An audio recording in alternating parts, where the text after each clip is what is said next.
غدیر خم کے میدان میں جب وہ اعلان ولایت ہو گیا، من کنت مولا فہذا علی مولا، جس کا میں مولا ہوں یہ علی اس کے مولا، جب یہ اعلان ہو گیا، اس کے بعد رسول نے خالی اس ڈکلیریشن اور ولایت کو انف نہیں سمجھا، بلکہ کہا کہ one by one every person, جتنے غدیر کے میدان میں سب ایک ایک کر کے، ایک ساتھ ایک کراؤڈ، ایک موب، ایک مجمع، ایک ہجوم نہیں، ون بائی ون سب آئیں گے اور علی کے ہاتھ پر ہاتھ رکھ کر علی کی بیعت کریں گے. کیونکہ بہت سارا اگر مجمع ہو، لوگ چلے جا رہے ہیں، دوڑے دوڑے جا رہے ہیں کوئی چیز کرنے یا دیکھنے، تو ایسے لوگ بھی ہوں گے جو کہیں گے ہم کو پتہ ہی نہیں کیا ہو رہا تھا، سب جا رہے تھے ہم بھی چلے گئے. اور جو پیغمبر نے اسپیچ کی تھی من کنت مولا فہذا علی مولا، بہت بڑا کراؤڈ تھا، 120,000 1,20,000 کا مجمع بتایا جاتا ہے، یا خالی 20,000 جو بھی ہو. لیکن جب اسپیچ ہو رہی ہو تو بہت سے لوگ یہ کہہ سکتے ہیں اچھا رسول نے یہ کہا تھا، ہم بہت دور سے آواز نہیں آ رہی تھی. یا یہ کہہ سکتے ہیں کہ بھئی ہم حج سے بہت تھکے ہوئے آ رہے تھے اور وہاں لا کے پیغمبر نے بٹھایا تو ہمیں نیند آ گئی اور آنکھ لگ گئی، پتہ ہی نہیں چلا رسول نے کیا کہا، جب پبلک کھڑی ہوئی تب ہماری آنکھ کھلی. اور ایسے ایکسکیوز لوگوں نے پیش کیے بھی، مگر پیغمبر نے کہا کہ ہر چیز میں ایکسکیوز سنا جائے گا، علی کی ولایت کے اعلان میں کوئی ایکسکیوز قبول نہیں ہوگا. ہر طرح سے ایسا انتظام کیا جائے گا کہ کوئی یہ نہ کہہ دے کہ میں نے یہ اعلان سنا نہیں.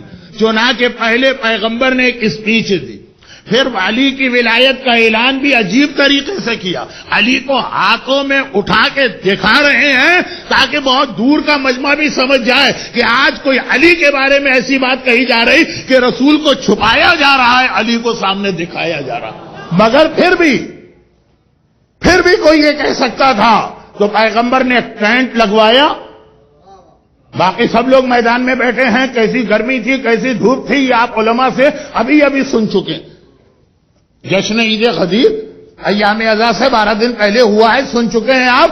ٹینٹ پیغمبر نے لگایا، مولا کو لے کر اس میں گئے اور ایک ایک آدمی کو آرڈر دے کے گئے کہ سب ایک ایک کر کے آئیں گے، علی کے ہاتھ پر ہاتھ رکھ کر یہی جملہ کہیں گے کہ آج سے آپ میرے مولا ہو گئے.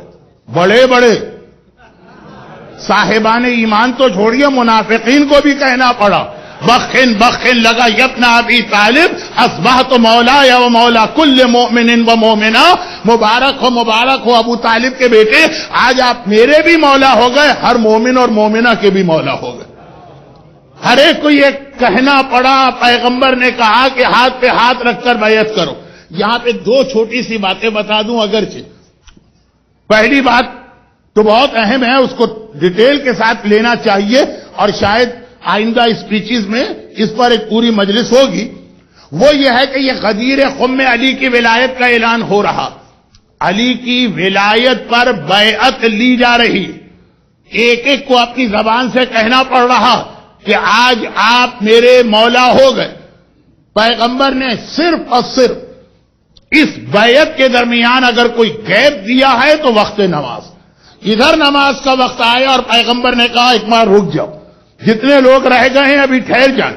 علی کی ولایت کا اعلان ہوا، علی کی بیعت کی جا رہی ہے، لیکن کہا نماز سے ٹکراؤ نہیں ہوگا، پہلے نماز پڑھی جائے گی، اس کے بعد پھر دوبارہ اسی کو کنٹینیو کیا جائے گا. تو اتنا اہم ہے یہ واجب فریضہ نماز کہ غدیر کے میدان میں بیعت کے درمیان اور میرے مولا کی ولایت کے درمیان بھی وقت نماز اگر آ گیا تو نماز کو اول وقت میں پڑھا گیا، اس کے بعد اس بیعت کے سلسلے کو کنٹینیو کیا گیا. اسلام کے پاس یہ دو بہت اہم چیزیں، ایک غدیر ایک کربلا. یہ غدیر میں آپ نے سنا، اب کربلا کی ایک چھوٹی سی روایت سن لیجئے. کل جو آپ نے مصائب سنے تھے اسی مصائب کے کنٹینیوشن 28 رجب کو حسین کا قافلہ مدینے سے نکلا، پھر یہ قافلہ واپس بھی آیا. جب 28 رجب کو یہ قافلہ چلا تو کس شان کے ساتھ چلا؟ محملیں ہیں، ہماریاں ہیں، پردے ہیں، وارث ہیں، علم ہیں، علم بھی سب گرین کلر کے ہیں. بہت شان سے حسینی قافلہ مدینے سے نکلا. لیکن جب یہ قافلہ واپس آیا ہے تب کس طرح سے یہ قافلہ واپس آیا؟ مردوں میں تو خالی ایک مرد واپس آیا، اس لیے مدینے کے سارے لوگ پرسہ دینے کے لیے وہیں جمع ہو گئے۔ لیڈیز میں تو یہ تھا کہ کچھ شہزادی زینب کے پاس گئیں، کچھ ام کلثوم کے پاس، کچھ لیلا کے پاس، کچھ کبرا کے پاس، مرد تو سارے ایک جگہ آ گئے۔ اور ان میں سے پرسہ ڈیورنگ پرسہ عاشورے کے دن جو آپ دوسری زیارت پڑھتے ہیں وہ زیارت پرسہ کہلاتی ہے، تعزیت والی زیارت۔ ہم اور آپ پرسہ پیش کر رہے ہیں تو اب مدینے کے لوگ وارث کے پاس آ کے پرسہ دے رہے، اس میں ایک آدمی نے ایک سوال کر لیا، بہت ہی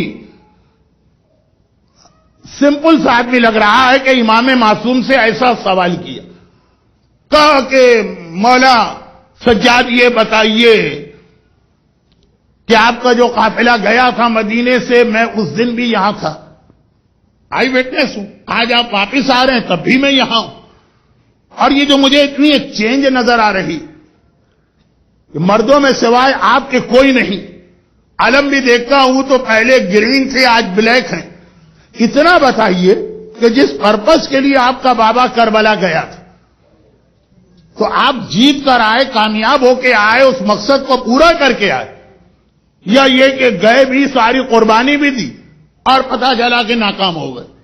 یہ بدتمیز آدمی جسے اتنا پتہ نہیں کہ امام معصوم سے کس طرح بات کی جاتی ہے۔ لیکن ہر قسم کے لوگ رسول کے پاس بھی ہوتے تھے اور امام کے سامنے بھی ایک سوال کر لی، اگر کہ ہم اس آدمی کو یوں کنڈیم کر رہے ہیں اس کے اسٹائل پر، لیکن اس نے ایسا سوال کر لیا کہ ہم اس کو پریز بھی کر رہے ہیں کہ تمہارے سوال نے کربلا کا ایک اینگل اور ہم پر واضح کر دیا۔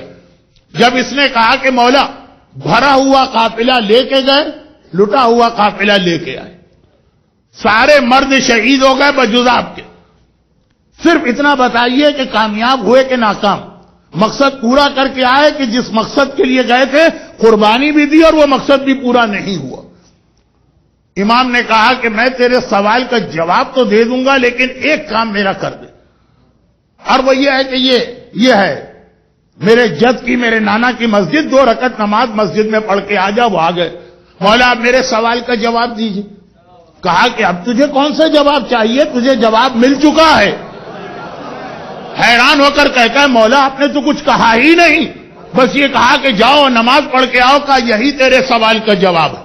قیامت تک جب تک اس دنیا میں نماز پڑھی جا رہی ہے، یہ نماز میرے بابا کی وکٹری کا اعلان ہے، میرے بابا کی فتح کا اعلان ہے۔ یہ نماز خود ایک پروف ہے کہ حسین کربلا میں جس مقصد کے لیے گئے تھے اس کو پورا کر کے آئے۔ اور اگر کوئی کہہ دے کہ مولانا یہ آپ نے کہاں سے پڑھ دیا، تو کتابیں تو میں کیا دکھاؤں؟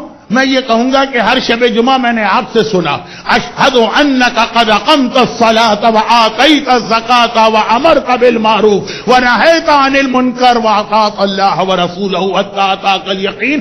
آپ ایوری مومن، ایوری مومنہ، ایوری شب جمعہ یہ گواہی دیتی ہے کہ مولا حسین میں گواہی دے رہا ہوں کہ کربلا میں جا کے آپ نے اتنی قربانی دے کے نمازوں کو بچا لیا ہے۔ تو نماز غدیر میں ولایت علی کا اعلان اور بیعت ہو، یا کربلا میں حسین کی شہادت کا مرحلہ ہو، وہاں بھی نماز، یہاں بھی نماز مومن کی زندگی میں اول سے آخر تک کی نماز، لیکن باقی باتیں بعد میں ہوں گی۔ غدیر کے حوالے سے ایک چیز تو یہ واضح کرنا تھی کہ پیغمبر بیعت لے رہے اور علی کے ہاتھ پر بیعت لی جا رہی، پھر بھی وقت نماز آتا ہے تو سلسلے کو روکتے ہیں، نماز اور پھر بیعت، یعنی ولایت علی اور نماز دونوں اس طرح سے ملے ہوئے ہیں کہ اس کو الگ نہیں کیا جا سکتا۔ بیعت کر رہے ہو، نماز پڑھ رہے ہو، نماز پڑھ رہے ہو، بیعت کر رہے ہو، نماز سے پہلے بھی علی ہے، نماز کے بعد بھی علی ہے، اور علی کے درمیان اللہ کی بارگاہ میں تمہارا سجدہ۔ برحمتك يا أرحم الراحمين وصلى الله على محمد وآله